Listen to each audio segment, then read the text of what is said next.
ఓం గణానాన్త్వా గణపతిం హవామే కవిం కవీనామాశ్రవస్తమం జ్యేష్ఠరాజం బ్రహ్మణాం బ్రహ్మణస్పతాన శృణ్వన్నోతిభిస్సీదసాదనం శ్రీమహాగణాధిపతయే నమః. విణో దేవీ సరస్వతీ వాజేభిర్వాజనేవతి ధీనామవిత్రేవతు శ్రీమహాసరస్వత్యై నమః. గురవే సర్వలోకానాం భిషజే భవరోగిణాం నిదయే సర్వవిద్యానాం శ్రీదక్షిణామూర్తయే నమః. శ్రీగురుభ్యో నమః. హరి ఓం. శ్రీ విశ్వావసు నామ సంవత్సర ఫలితాలని ఈ సంవత్సరం మేషాది మీనరాశుల వారికి ఏ విధంగా ఉన్నది అనేది మనం ముందుగా తెలుసుకుందాం. అంతకంటే ముందుగా అందరికీ కూడా 50 మంది ప్రజానీకానికి సర్వే జనా సుఖినో భవంతు నూతన తెలుగు సంవత్సరాది శుభాకాంక్షలు తెలియచేసుకుంటూ ఇక మనము ఈ రాశి యొక్క ఫలితాలను గురించి తెలుసుకునే భాగంలోకి ముందుకు వెళ్దామండి. ముందుగా మేషరాశిలో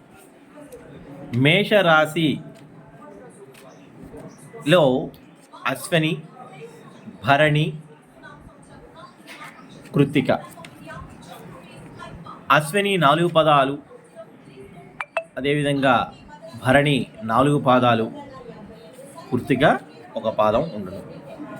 వీరికి మేషరాశి వారికి కనుక గమనించినట్లయితే ఈ రాశి వారికి ఆదాయం 2, వ్యయం 14. ఈ సంవత్సరం ఆదాయము 2, వ్యయము 14. రాజపూజ్యము అంటే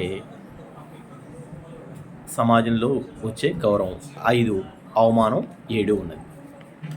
మనం కనుక గమనిస్తే ఈ రాశికి మే 15 వరకు కూడా ద్వితీయంలో వృషభ రాశిలో గురు సంచారం జరుగుతుంది.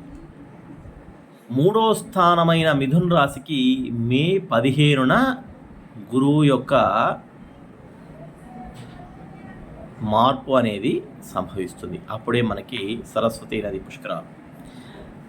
మరి ఆ తదుపరి మనం గమనిస్తే శనీశ్వరుడు సంవత్సరమంతా వ్యయస్థానమందు లోహమూర్తిగా, అంటే ఆల్రెడీ నిన్నే ప్రవేశించారు శనీశ్వరుడు మీనరాశిలోకి. ఏలినాటి శని అనేది మేషరాశి వారికి ప్రారంభమైంది కాబట్టి వ్యయస్థానంలో లోహమూర్తిగా ఉంటాడు. కొంత ధన నష్టము జరుగుతుంది. అదేవిధంగా రాహుకేతువుల్ని గనక మనం గమనించాము అనంటే ఈ మే 18 నుంచి మాత్రమే ఏకాదశ స్థానంలోకి రాహు, అదేవిధంగా షష్టమ స్థానం ఏదైతే ఉందో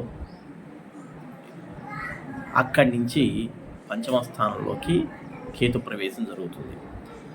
సరే, ఏదేమైనప్పటికీ కూడా ముఖ్యంగా మనం గమనించినప్పుడు ఈ ఏలినాటి శని జరగటం ద్వారా కూడా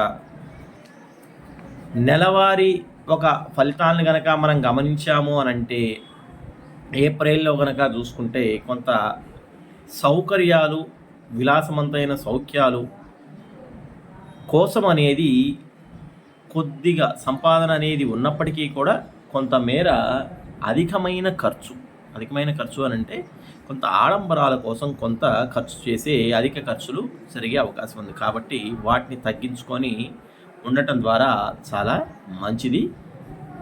వీరు ఆరోగ్య విషయంలో కూడా కొంత జాగ్రత్తగా ఉండిన ఎళ్ళ, తమ వాక్కు విషయంలో కూడా జాగ్రత్తను పాటించిన ఎళ్ళ అంత శుభం జరుగుతుంది. ముఖ్యంగా వీరు వచ్చేసేటప్పటికీ కాలభైరవాష్టకం చేసుకోవటము, దుర్గా సప్తస్లోకి చేసుకోవటం ద్వారా కూడా వీరికి మంచి ఫలితాలు అనేవి వస్తాయి.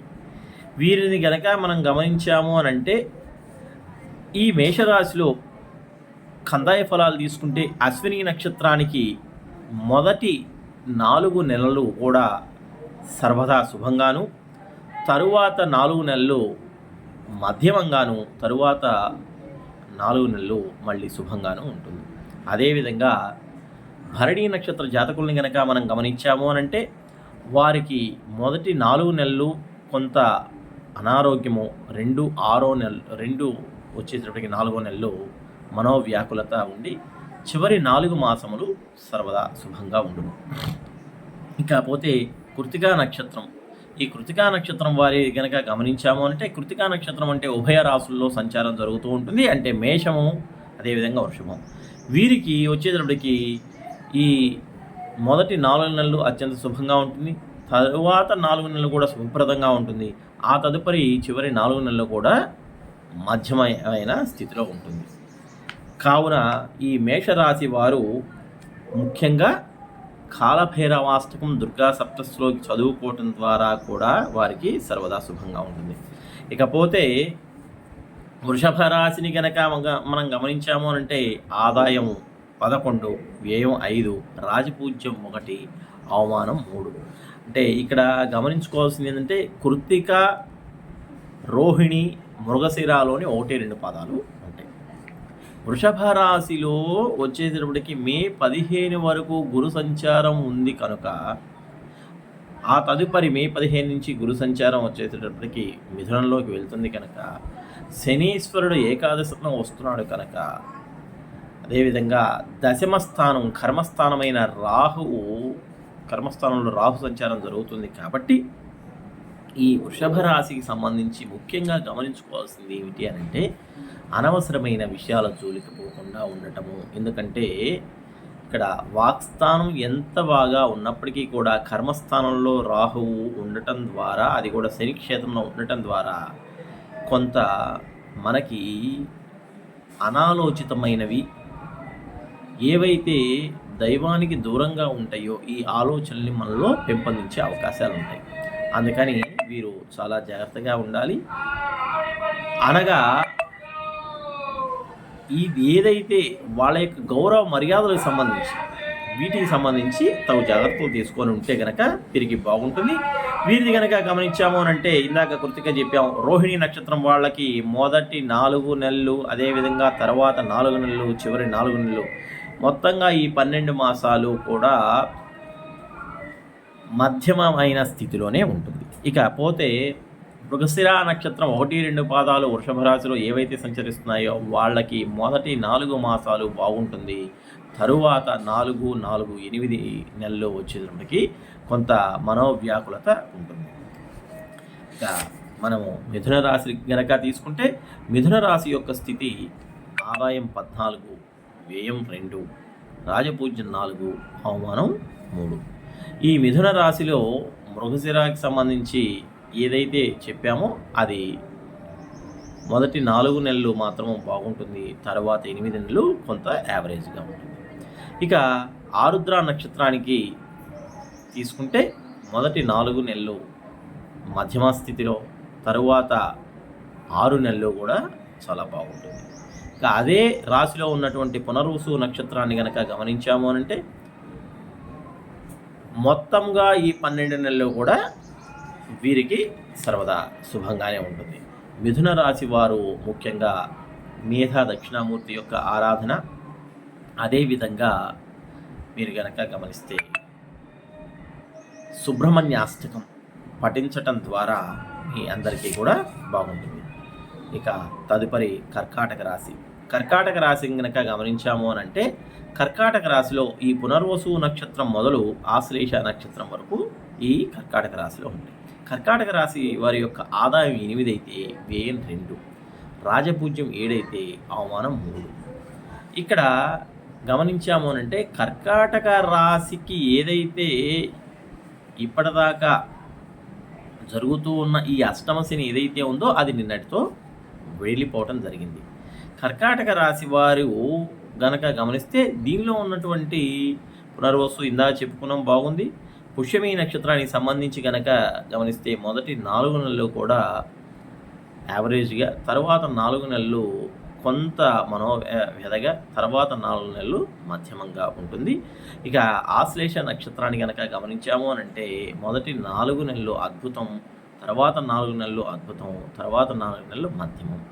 సో ఇక్కడ గమనించాలి అని అంటే మనము గురువు వ్యయంలోకి వస్తాడు కాబట్టి మనము మీ దగ్గరలో ఉన్న దత్త మందిరానికి వెళ్ళి సేవ చేసుకోవటం ద్వారా జ్ఞానానికి సంబంధించిన ఇది ఏదైతే ఉందో అది దెబ్బతినకుండా ఉంటుంది. కనుక దత్తాత్రేయుడి యొక్క ఆరాధన, అదేవిధంగా గణపతి దుర్గాదేవి యొక్క ఆరాధన చేసుకుంటే కర్కాటక రాశి వారికి సర్వదా శుభంగా ఉంటుంది. ఇకపోతే సింహరాశి, మకా నక్షత్రానికి మొదలు ఉత్తరా నక్షత్రం 1వ పాదం వరకు వీరికి ఆదాయం 11, వ్యయం కూడా 11, అంటే ఆదాయ వ్యయాలు సమానంగా ఉన్నాయి. రాజపూజ్యం 3, అవమానం 6. ఎందుకు అంటే ఇక్కడ కనుక గమనించాము అని అంటే ఈ సింహరాశికి సంబంధించి సింహరాశిలో మే 18 తర్వాత కేతు ప్రవేశము, అదేవిధంగా 7వ స్థానంలో రాహు ప్రవేశము, అదేవిధంగా 8వ స్థితిలో ఆల్రెడీ శని యొక్క ప్రవేశం జరిగింది. ఒక్క గురువు మాత్రమే యోగకారకుడిగా ఉన్నారు. కావున సింహరాశి వారికి గనక మనం గమనించాము అని అంటే ఈ సింహరాశికి సంబంధించి మొట్టమొదటి 4 నెలలు మఖా నక్షత్రానికి వచ్చేటప్పటికి ధన నష్టము, మనోవ్యాకులత. రెండో 4 నెలలు ఏవైతే ఉన్నాయో ఆ రెండవ పర్యాయము మధ్యమ స్థితిగా, మళ్ళీ 3వ పర్యాయం కూడా యావరేజ్గా ఉంటుంది. ఇక పుబ్బా నక్షత్రాన్ని కనుక మనం తీసుకున్నాము అని అంటే మొట్టమొదటి 4 నెలలు అత్యద్భుతం, తరువాతి 4 నెలలు మధ్యమం, ఆ తర్వాత 4 నెలలు మళ్ళీ చాలా అద్భుతంగా ఉంటుంది. ఇక దీనిలో ఉత్తరా నక్షత్రాన్ని కనుక మనం గమనించాము అని అంటే ఉత్తరా వాళ్ళకి ఈ సంవత్సరాంతం వరకు కూడా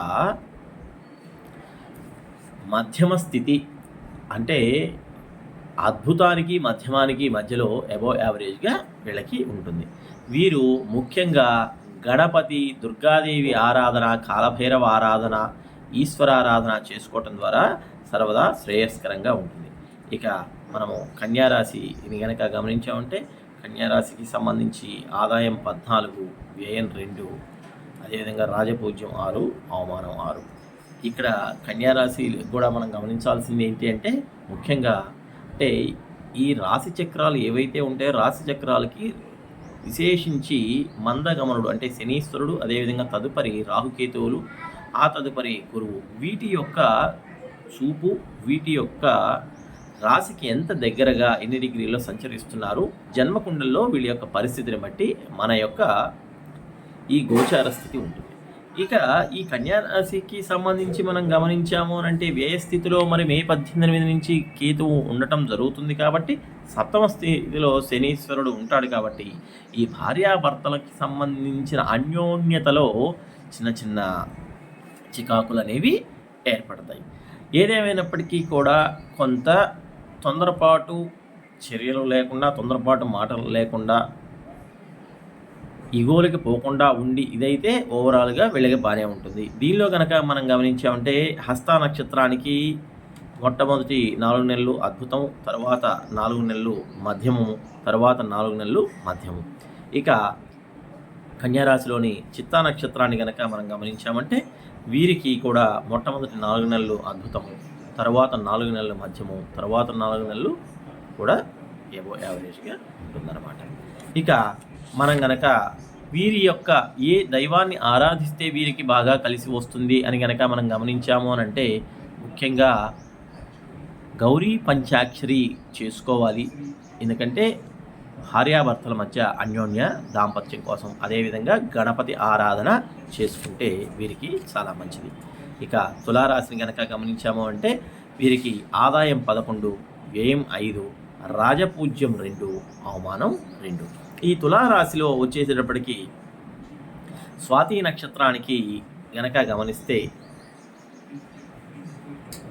ఏవైతే రావలసిన ధనము ఇప్పటిదాకా ఇబ్బంది పెట్టిందో, అంటే అష్టమ గురువు యొక్క సంచారం నుంచి త్వరలో మేలో వచ్చేటప్పటికి గురువు 9వ స్థానంలోకి వెళ్ళటం జరుగుతుంది. అంటే రావాల్సిన బాకీలు ఏవైతే ఉన్నాయో, మొద్దు బాకీలు, ఇవన్నీ కూడా రావటం జరుగుతుంది. సో మొదటి 4 నెలలు చాలా అద్భుతంగా ఉంటుంది, తరువాత 4 నెలలు అద్భుతంగా ఉంటుంది, తరువాత 4 నెలలు ఏదైతే ఉందో అది మధ్యమంగా ఉంటుంది. మరి అదేవిధంగా ఈ తులారాశిలో విశాఖ నక్షత్రం గనక గమనించాము అంటే వీరికి ఓవరాల్గా ఈ సంవత్సరం మొత్తం కూడా మధ్యమ స్థితి కంటే కూడా కొంత మెరుగైన స్థితిగా ఉంటుంది.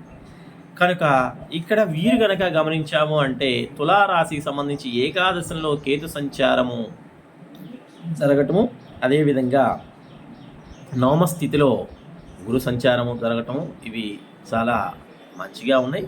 అయితే సంతానానికి సంబంధించిన ఒక్క విషయంలో వీరు దుర్గాదేవి ఆరాధన చేసుకోవటము, అదేవిధంగా హనుమంతుడికి ఆకు పూజ చేయటం ద్వారా ఈ తులారాశి వారికి చాలా విశేషమైన సత్ఫలితాలని పొందటానికి అవకాశం ఉంటుంది. ఇక వృశ్చిక రాశిని కనుక మనం గమనించాము అంటే వృశ్చిక రాశి వారికి ఆదాయం 2, వ్యయం 14, రాజపూజ్యం 5, అవమానం 2. వృశ్చిక రాశిలో ఉన్నటువంటి అనురాధ నక్షత్రానికి విశేషించి ఈ మొదటి 4 నెలలు అత్యద్భుతం, తరువాత 4 నెలలు మధ్యము, ఆ తర్వాత 4 నెలలు కూడా మధ్యమ స్థితిలో ఉన్నారు. ఇక జ్యేష్ఠ నక్షత్రానికి సంబంధించి గనక గమనిస్తే అనారోగ్యము మొదటి 4 నెలలు, తరువాతి 4 నెలలు అద్భుతము, తర్వాత 4 నెలలు మధ్యమంగా ఉంది. ఈ వృశ్చిక రాశిని కనుక గమనించాము అని అంటే ఇప్పటిదాకా గురువు యొక్క దృష్టి ఈ రాశి మీద పడి ఉండటము, తదుపరి అతి త్వరలో కూడా గురువు యొక్క సంచారము మిథున రాశిలో ఉండటం ద్వారా అష్టమ స్థితిలో యొక్క గురువు, అదేవిధంగా కర్మస్థానంలో వచ్చేటప్పటికి కేతువు యొక్క సంచారము, అర్ధాష్టమ రాహు ఫలితాలు ఏవైతే ఉన్నాయో వీరికి కొంత ఉద్రేకాన్ని, నిర్ణయాలకు సంబంధించి, జ్ఞానానికి సంబంధించిన దానిలో స్థానానికి సంబంధించి వీటి యొక్క ఆలోచన విధానాన్ని మార్చే అవకాశం ఉంది. కాబట్టి వీళ్ళు కూడా గురు చరిత్ర చదువుకోవటము, అదేవిధంగా లక్ష్మీ నరసింహ కరావలంబ స్తోత్రము, దుర్గాదేవి ఆరాధన చేసుకోవటం ద్వారా వీళ్ళకి సర్వదా శ్రేయోదాయకంగా ఉంటుంది. ఇక ధనస్సు రాశి. ధనస్సు రాశి మూలా నక్షత్రాంతో మొదలు ఉత్తరాషాఢ వరకు కనుక మనం తీసుకున్నాము అని అంటే ఆదాయం 5, వ్యయం 5, రాజపూజ్యం 1, అవమానం 5గా ఉంది. దీనిలో మూలా నక్షత్రం వారికి మొదటి 4 మాసాలు చాలా అద్భుతంగా ఉంటుంది. తరువాత 8 నెలలు కనుక గమనించాము అని అంటే ఆ 8 నెలలు కూడా ఎబో యావరేజ్గా ఉంటుంది.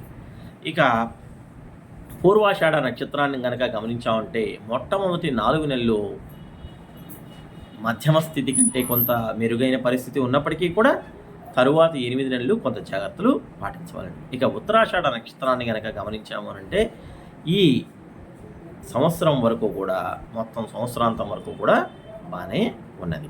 అయితే ఇక్కడ మనకి ధనస్సు రాశికి సంబంధించి మనం గమనించుకోవాలంటే అర్ధాష్టమ శని ప్రారంభమైనది కనుక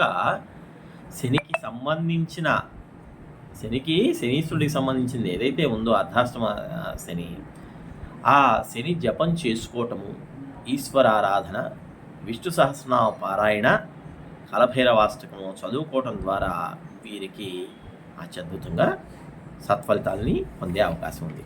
ఇక మకర రాశిని కనుక మనం గమనించాము అని అంటే మకర రాశి వారికి నిన్నటితో ఈ ఏలినాటి శని పూర్తయటం జరిగింది. ఈ మకర రాశిలో ఆదాయం 8, వ్యయం 14, రాజపూజ్యం 4, అవమానం 5. ఈ మకర రాశికి సంబంధించి మనం గమనించాము అని అంటే మే 18 నుంచి ద్వితీయ రాహువు, వాక్స్థానంలో రాహువు, అష్టమ కేతువు, తద్వారా ఏమవుతుందంటే అబ్డామిన్కి సంబంధించి, అదేవిధంగా ఎముకలకి సంబంధించిన ఒక వ్యవస్థలో కొంత జాగ్రత్తలు తీసుకోవాలి. వీరు స్థానభ్రంశాన్ని అంటే చేస్తున్న ఉద్యోగానికి సంబంధించి కూడా కొన్ని అవాంతరాలు మే 18 తర్వాత ఎదుర్కొనే అవకాశం, అదేవిధంగా తొందరపాటుగా మాట్లాడే అవకాశాన్ని, ధన నష్టాన్ని కొంత సూచిస్తుంది. అయితే ఈ మకర రాశి నుంచి తృతీయ స్థానంలో శనీశ్వరుడు ఉండటము ద్వారా ఎక్కువ శాతం వీరు సత్ఫలితాలని కూడా పొందే అవకాశం కూడా లేకపోలేదు. అయితే ద్వితీయంలో ఉన్న రాహు, అష్టమ కేతువు వల్ల ఏవైతే దుష్పరిణామాలు ఉన్నాయో దాని నిమిత్తం మంగళవారం ఉపవాసం ఉండటము, గోమాతకు వచ్చేటప్పటికి బెల్లము, చపాతీలు తినిపించటము, అదేవిధంగా కాళీదేవి గుళ్ళో మంగళవారం రోజున 128 కాయలతో దండని సమర్పించటము, దుర్గా సప్తశ్లోకి, సంకట నాశన గణపతి స్తోత్రము చదువుకోవటం చాలా మంచిది. ఇక దీనిలో ఈ రాశిలో ఉన్నటువంటి శ్రవణ నక్షత్రం వారికి ఈ సంవత్సరాంతం వరకు కూడా అబోవ్ యావరేజ్గానే ఉంటుంది. ఇక ధనిష్ట నక్షత్రానికి సంబంధించి మొట్టమొదటి 4 నెలలు అత్యద్భుతం, తర్వాత 4 నెలలు మధ్యమం, తర్వాత 4 నెలలు కూడా మాధ్యమంగా ఉంటుంది. ఇక మనం గనక గమనిస్తే కుంభరాశి, ఈ కుంభరాశి వారికి ఈ సంవత్సరము జన్మశని నుంచి విముక్తి కలగటం జరిగింది. వీరికి ఆదాయం 8, వ్యయం 14, రాజపూజ్యం 7, అవమానం 5. కుంభరాశిని కనుక మనం గమనించామంటే కుంభరాశిలో మే 18 నుంచి జన్మరాహు, సప్తమ కేతువు. అయితే వీరికి ద్వితీయంలో శని, పంచమ గురువు వస్తారు కనుక మే 15 తర్వాత. తద్వారా ఏమిటి అని అంటే ఒక్క గురుఫలం మాత్రం ఉంది. అదేవిధంగా రాస్యాధిపతి అయినటువంటి శనీశ్వరుడు జన్మం నుంచి ద్వితీయంలోకి వెళ్ళారు కాబట్టి కొంతమేర వీళ్ళు సత్ఫలితాల్ని పొందే అవకాశం ఉంది. కాకపోతే మే 18 నుంచి జన్మంలో రాహువు, సప్తమ కేతువు ఉన్నది కాబట్టి కుంభరాశి వారు ప్రత్యేకంగా ఆరోగ్యం మీద శ్రద్ధ వహించాలి ఈ సంవత్సరము ప్రత్యేకంగా. ఎందుకంటే లగ్న స్థితిలో రాహువు కాబట్టి అనారోగ్యపరమైన సమస్యలు తలెత్తే అవకాశం ఉంది. ముఖ్యంగా ఈ ఉదరానికి సంబంధించి, అదేవిధంగా రెక్టం వాయువుకి సంబంధించి, జీర్ణ వ్యవస్థకు సంబంధించిన, అదేవిధంగా మైగ్రేన్, ఇటువంటివి కొన్ని ఎదుర్కొనే అవకాశం ఉంది. దీనిలో కనుక మనం గమనించామంటే శతభిష నక్షత్రం వారికి మొట్టమొదటి 4 నెలలు కూడా మధ్యము, తర్వాత 4 నెలలు కనుక గమనించాము అని అంటే అద్భుతము, తర్వాత 4 నెలలు మధ్యమంగా ఉంటుంది. ఇక పూర్వభాద్ర నక్షత్రం కనుక గమనించాము అని అంటే మొట్టమొదటి 4 నెలలు అత్యద్భుతం, తర్వాత 4 నెలలు మధ్యమం, తర్వాత 4 నెలలు మధ్యమంగా ఉండి వీరి యొక్క ఇది జరుగుతుంది. ఏదేమైనప్పటికీ కూడా కుంభరాశి వారు కాలభైరవాష్టకము, దుర్గా సప్తశ్లోకి, లక్ష్మీ గణపతి చదువుకోవడం ద్వారా కూడా వీళ్ళ యొక్క స్థితిగతులు చాలా వరకు మెరుగుపడి అత్యద్భుతంగా ఉంటాయి. ముఖ్యంగా భార్యాభర్తల యొక్క ఏదైతే పరస్పరం చర్చించుకునే విషయాల్లో సంయమనం పాటించటము, వీలునంత వరకు ఇద్దరు కలిసే దైవ దర్శనం చేసుకోవడం ద్వారా కూడా వీరికి అన్ని శుభ ఫలితాలే కలుగుతాయి. ఇక చివరిగా మీనరాశి యొక్క ఫలితాలు గమనిస్తే ఆదాయం 5, వ్యయం 5, రాజపూజ్యం 3, అవమానం 1. మీనరాశి వీరికి ఇప్పుడు ఏలినాటి శనిలో జన్మశని ప్రారంభం జరిగింది. ఈ జన్మశని జరగటం ద్వారా ఏదైతే ఉందో వీరిది కనుక గమనించామంటే ఉత్తరాభాద్ర నక్షత్రాన్ని కనుక గమనిస్తే మొదటి ఈ 8 నెలలు కూడా చాలా అనారోగ్యానికి సంబంధించి, ధన వ్యయానికి సంబంధించి, మానసికమైన కొంత ఒత్తిడికి సంబంధించి జరుగుతుంది. చివరి 4 నెలలు మాత్రము వీళ్ళకి అద్భుతంగా ఉంటుంది. రేవతి నక్షత్రాన్ని కనుక మనం గమనించాము అంటే ఓవరాల్గా సంవత్సరాంతం వరకు కూడా వీళ్ళకి చాలా చక్కగానే ఉంటుంది. అయితే ఈ మీనరాశి వారు ముఖ్యంగా గమనించుకోవాల్సిన విషయం ఏంటంటే జన్మంలోకి శని వచ్చారు కాబట్టి కొంత మానసిక సంఘర్షణలు ఇవి జరుగుతాయి. తీసుకునే పదార్థాలకు సంబంధించి కూడా కొంత జాగ్రత్తగా, ఆహార నియమాలు చాలా జాగ్రత్తగా పాటించాలి. ఎందుకంటే శని సంచారం జరుగుతూ ఉన్నది, వ్యయంలోకి రాహు వస్తున్నాడు కాబట్టి ఇందాక కుంభరాశి వారికి చెప్పినట్లే వీళ్ళకి కూడా ఉదరానికి సంబంధించి, అదేవిధంగా కాలేయానికి సంబంధించి, అదేవిధంగా ఎముకలకి సంబంధించిన వ్యవస్థలు, అదే విధంగా ప్రత్యేకించి ఎడమ భాగానికి సంబంధించి కొంత జాగ్రత్తగా ఉండాలి. వీరు కూడా శివారాధన చేసుకోవటం, అదేవిధంగా గనక గమనిస్తే దుర్గా సప్తశ్లోకి చదవటము, పిఠాపుర సందర్శనం ద్వారా చాలా సత్ఫలితాలని మీనరాశి వారు పొందుతారు. అందరికీ కూడా శుభం జరగాలని ఈ విశ్వావసు నామ సంవత్సరం ఏదైతే ఉందో ఈ విశ్వావసు నామ సంవత్సరము కనుక గమనించామంటే అందరికీ కూడా పోయిన ఏడాది ఏదైతే క్రోధినామ సంవత్సరం ఉందో దానికంటే మెరుగైన జీవనమే పొందుతారు అని చెప్పేసి తెలియచేసుకుంటూ అందరూ కూడా భక్తి మార్గంలో ప్రయాణించి మీకు ఇవి కేవలం ఈ జాతక ఫలితాలు ఆయా వారి యొక్క జన్మ కుండలిని బట్టి వారు చేసుకునే కర్మల్ని బట్టి ఉంటుంది. బ్రహ్మదేవుడు లలాటంలో రాసిన ఇవి ఏవైతే గీతలు ఉన్నాయో ఈ రేఖలు మన యొక్క అనుష్ఠానము, మన యొక్క పూజ ద్వారా కూడా పెను ప్రమాదాల నుంచి లారీ గుద్దుకొని యాక్సిడెంట్ అవ్వాల్సిన వారు కూడా సైకిల్ గుద్దుకొని ఇది అవుతారు. కర్మ కర్మణేన నశ్యతి. కర్మ ఎవరైనా అనుభవించవలసిందే. కాకపోతే తీవ్రమైనటువంటి వ్యతిరేక ఫలితాల నుంచి దైవారాధన ద్వారా త్రుటిలో తప్పించుకొని మేలు పొందే అవకాశం ఉంటుంది. అన్నిటికీ కూడా ముఖ్యం ఏమిటి అని అంటే దైవారాధన. సో అందరూ కూడా ఆ పార్వతీ పరమేశ్వరులు దేవదేవుడైనటువంటి శ్రీ కళ్యాణ వెంకటేశ్వర స్వామి యొక్క అనుగ్రహానికి పాత్రులయ్యి అందరూ సుభిక్షంగా జీవించాలి. పాడి పంటలతో కూడా రైతులు కానీ, అదేవిధంగా దేశాన్ని కాపాడుతున్నటువంటి మన సైనికులు కానీ అందరూ కూడా, ఈ రాజ్యాన్ని పరిపాలిస్తున్నటువంటి ప్రభుత్వ అధికారులు, అదేవిధంగా ప్రధానమంత్రులు, మంత్రులు అందరూ కూడా చాలా చక్కగా సుభిక్షంగా ఉండాలని ఒకసారి కోరుకుంటూ సర్వే జనా సుఖినో భవంతు. ఓం నమః శివాయ.